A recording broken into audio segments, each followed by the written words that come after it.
கோவாவில் 2 நாட்கள் நடைபெற்ற பிரிக்ஸ் மாநாடுகளின் மாநாட்டில் பயங்கரவாதத்திற்கு எதிராக ஒன்றிணைந்து போரிடுவது என்று பிரகடனம் செய்யப்பட்டது.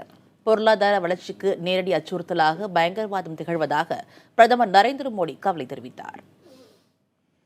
வளர்ந்து வரும் பொருளாதாரங்களை கொண்ட நாடுகளின் கூட்டமைப்பான பிரிக்ஸ் அமைப்பில் பிரேசில், ரஷ்யா, இந்தியா, சீனா, தென்னாப்பிரிக்கா ஆகிய நாடுகள் அங்கம் வகிக்கின்றன.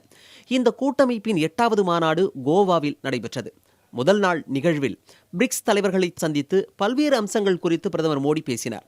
இதனைத் தொடர்ந்து 2வது நாளில் நடைபெற்ற உச்சி மாநாட்டில் பிரிக்ஸ் தலைவர்களின் மத்தியில் உரையாற்றிய பிரதமர், பயங்கரவாதத்தின் அடித்தளமாகவும் தாய்நாடாகவும் பயங்கரவாதத்தை ஏற்றுமதி செய்யும் நாடாகவும் அண்டை நாடு திகழ்வதாக பாகிஸ்தானை மறைமுகமாக குற்றம் சாட்டினார்.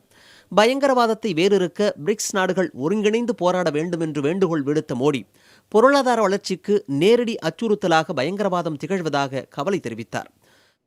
Combating terrorism, including cross-border terrorism and its supporters, will be a key BRICS priority.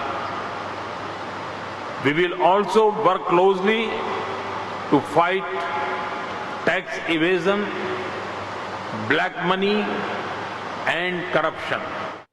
பயங்கரவாதத்தை கருப்பொருளாக கொண்ட இந்த மாநாட்டில் ஒரு பகுதியாக நடைபெற்ற வர்த்தக குழு கூட்டத்திலும் பயங்கரவாத எதிர்ப்பு பேச்சே முதன்மையானதாக இருந்தது.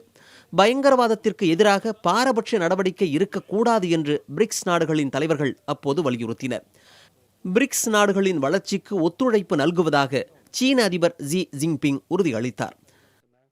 中方愿同各方继续努力，支持新开发银行开展工作，推动首批项目早见成效，打响新开发银行品牌。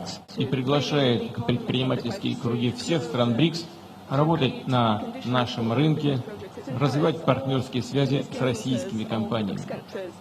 Мы, конечно, будем и далее всячески поддерживать деятельность делового совета.